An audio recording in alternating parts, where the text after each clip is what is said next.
आज इस डिस्ट्रैक्शन से भरे टाइम पर अगर कोई कंसंट्रेशन को चूज़ करता है और कंसंट्रेशन के साथ कंसिस्टेंसी को चूज़ करता है, तो वहाँ पर मिलता है हमें एक विजेता।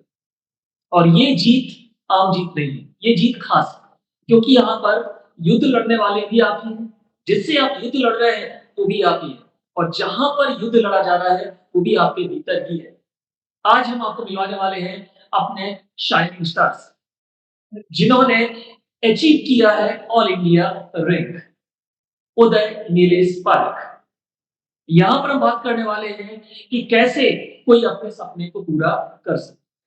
वो साझा करेंगे अपने अनुभव को, वो साझा करेंगे कि कैसे उन्होंने अपनी नेगेटिविटी के साथ लड़ते हुए भी लगातार अपने उत्साह को बनाया है। सबसे पहले फार्मास्यूटिकल्स फैमिली की तरफ से उदय, मैं आपको बहुत-बहुत कांग्रेचुलेशन बोलता हूँ और सबसे पहले आपसे जानना चाहता हूँ कि इस पूरी जर्नी में कई बार आपने बहुत सारी नेगेटिविटी को फील किया होगा, तो आपने उसके साथ कैसे डील किया? बिल्कुल सर। हाँ, डिफ़िकल्टीज़ की अगर बात करूँ तो सर मोटिवेशन का ही मेजर इश्यू रहता है हम स्टूडेंट्स में। कंसिस्टेंसी मेंटेन नहीं रह पाती अक्सर। उसमें भी 3rd ईयर के बाद पूरा रीस्टार्ट करना, उसमें नए सब्जेक्ट्स एंड ओल्ड जो सिलेबस छूट गया था वो उठाना मेन इश्यू आ रहा था। तो धीरे-धीरे गाइडेंस लेते गए, अपने गाइड से पूछते गए, सर वगैरह भी अच्छे से बताते हैं सब कुछ। तो उन्होंने प्रॉपर एक वर्कफ़्लो बताया कि ऐसे-ऐसे कवर करते जाओ। सो धीरे-धीरे होते गया, हम भी फ़ॉलो करते रहे। तो कवर हो गया पूरा एंड आते-आते। उस दौरान जो आपके दिमाग में कई बार नेगेटिविटी आई भी होगी, लगा होगा कि नहीं नहीं हो पा रहा होगा, नहीं हो पा रहा है, जैसे कि सोच रहे हैं वैसी चीज़ें नहीं चल पा रही हैं, तो उस दौरान आपके दिमाग में क्या आता था? ये तो हर दिन का प्रिपरेशन ड्यूरेशन में ये थॉट ऑलमोस्ट रेगुलर हो गए थे। बट वही था कि सराउंडिंग मेरी बहुत अच्छी थी। लकीली मेरे साथ जो प्रिपरेशन वाले थे, दिन भर हम साथ में ही रहते थे और उनकी स्ट्रगल देख के खुद पे एक ईज़ आती थी कि हम साथ में ही हैं, सब सेम लेवल पे स्ट्रगल कर रहे हैं, तो एक ईज़ भी मिलती थी कि हाँ, कर लेंगे। उदय, आपने एक बहुत अच्छी बात बोली है कि आपके आस-पास जो कॉम्पिटिशन रहता है, उसको आप किस तरीके से लेते हैं और इसके ऊपर डिपेंड करता है कि आप आगे जाके कितनी सक्सेसफुल वहाँ पर बनेंगे। अब आते हैं कि बहुत इम्पोर्टेंट पार्ट पे, जब आप फार्मास्यूटिकल्स जो टेस्ट सीरीज़ है, उससे रिलेटेड जब आप टेस्ट को अटेम्प्ट कर रहे थे, तो कई बार जो स्टूडेंट्स रहते हैं बचते हैं। उन्हें लगता है कि अगर मार्क्स कम आ गए, तो कैसा लगेगा, लोग क्या सोचेंगे? तो आपने उस चीज़ को कैसे डील किया? और जो फार्मास्यूटिकल्स टेस्ट सीरीज़ के जो क्वेश्चन थे, जैसा कि अधिकतर लोग बोलते हैं काफ़ी टफ क्वेश्चन रहते हैं, तो मेन एग्ज़ाम की प्रिपरेशन के लिए उन क्वेश्चन्स ने इस टेस्ट सीरीज़ ने आपकी कैसे हेल्प की? Exactly sir. फार्मासिपियंस की टेस्ट सीरीज़ के लेवल ऑब्वियसली बाकी टेस्ट जो भी हम देते हैं, उनसे एक लेवल अप ही रहती है। टेस्ट सीरीज़ को एज़ सच मैंने लास्ट ईयर से ये सीखा कि टेस्ट देख के हम खुद को ये एनालाइज़ कर पा रहे हैं कि हम कहाँ लैग कर रहे हैं। तो डेली एनालिसिस से यही समझ पा रहा था मैं कि मेरा क्या छूट रहा है या मुझे और कहाँ अच्छा करने की ज़रूरत है। सो एज़ सच मार्क्स उतना ये नहीं हिंडर नहीं कर रहा था मेरे थॉट प्रोसेस को। बस ये था कि हेल्प और होती जा रही थी कि मुझे और थॉट्स क्लियर हो रहे थे कि मेरे को यहाँ और ध्यान देने की ज़रूरत है। ये बहुत बढ़िया पॉइंट बोला उदय आपने कि अ, अक्सर कई बार क्या होता है जब किसी के कम मार्क्स आते हैं तो वो नेगेटिविटी में चला जाता है, उसे लगता है कि अपने से नहीं हो पाएगा। लेकिन आपने सेल्फ एनालिसिस किया, आपने एनालाइज़ किया कि ये वाला पार्ट थोड़ा-सा वीक जा रहा है, यहाँ पर इम्प्रूव करने की ज़रूरत है और आपने उसको पॉजिटिवली लिया और आपने उस पार्ट को इम्प्रूव किया। आप लंबे समय तक फार्मास्यूटिकल्स से जुड़े रहे इस जर्नी में, लंबे समय तक फार्मास्यूटिकल्स आपके साथ में रहा। आपके हिसाब से कौन-सी ऐसी चीज़ आपको लगी जो फार्मास्यूटिकल्स को यूनिक बनाती? सेपियंस एक अलग ही प्लेटफ़ॉर्म प्रोवाइड किया है मुझे।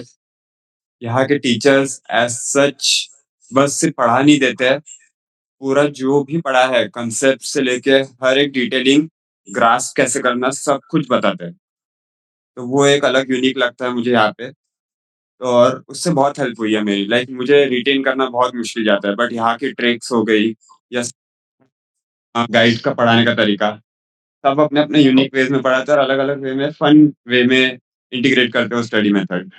तो उससे बहुत हेल्प होती है। ये बड़ा इम्पोर्टेंट पॉइंट आपने बोला कि अ, और ये अधिकतर लोग बोलते हैं कि यहाँ पर जितने भी टीचर पढ़ाते हैं, उनके सबके पढ़ाने का अपना एक यूनिक तरीका है। मीन्स आप जान सकते हैं कि हर टीचर एक पर्टिकुलर स्पेसिफिक वे में पढ़ा रहा है और उससे आपके जो जो भी आप पढ़ते हैं उसका रिटेंशन बेटर होता है, आपका समझ बेहतर होती है आपके सब्जेक्ट के लिए। जो आने वाले जो आपके जूनियर्स हैं, जो जीपैट 2027 का एग्ज़ाम देने वाले हैं, उनके लिए आप क्या मैसेज देना चाहेंगे?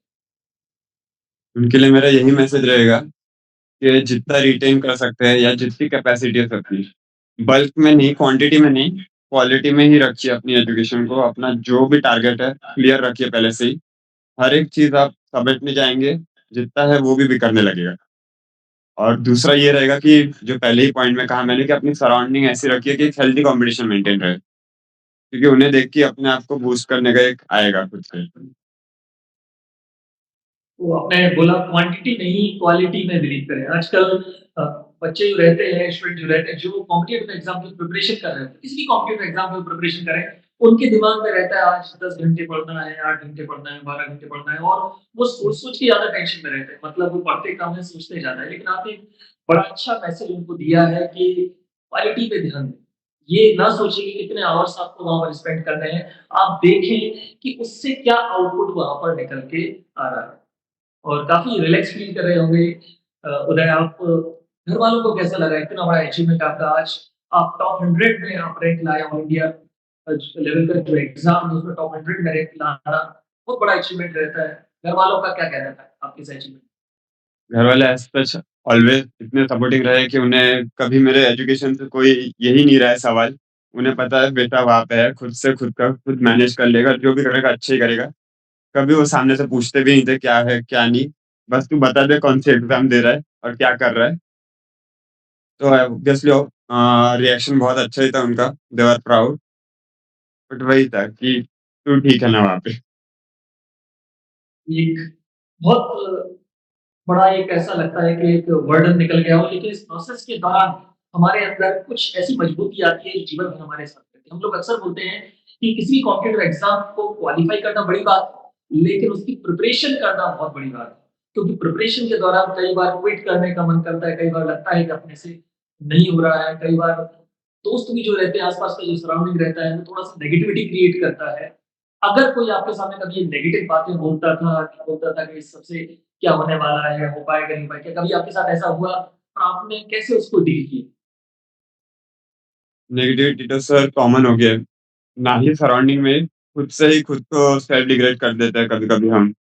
तो उसको टैकल करने के लिए मेरे पास तो एक ही ऑप्शन था, मैं सब छोड़ के, टेस्ट छोड़ के या पढ़ाई छोड़ के सीधा मंदिर चले जाता था। कुछ देर वहाँ 1 घंटा, 2 घंटा बैठा रहता था शांति से, मन शांत हो जाता था, फिर वापस आ जाता था। तो आपने एक बढ़िया और यूनिक तरीका बताया कि ये तरीका हो सकता है कि जब आपको थोड़ा-सा नेगेटिव फ़ील हो, तो आप अपने आप को वापस से अपनी एनर्जी को रीगेन कैसे कर सकते हैं। चलो, उदय एक बार फिर पूरी पावर सेपियंस फैमिली की तरफ से आपको बहुत-बहुत बधाई और आप इसी तरह से आगे बढ़ते रहें। Thanks a lot.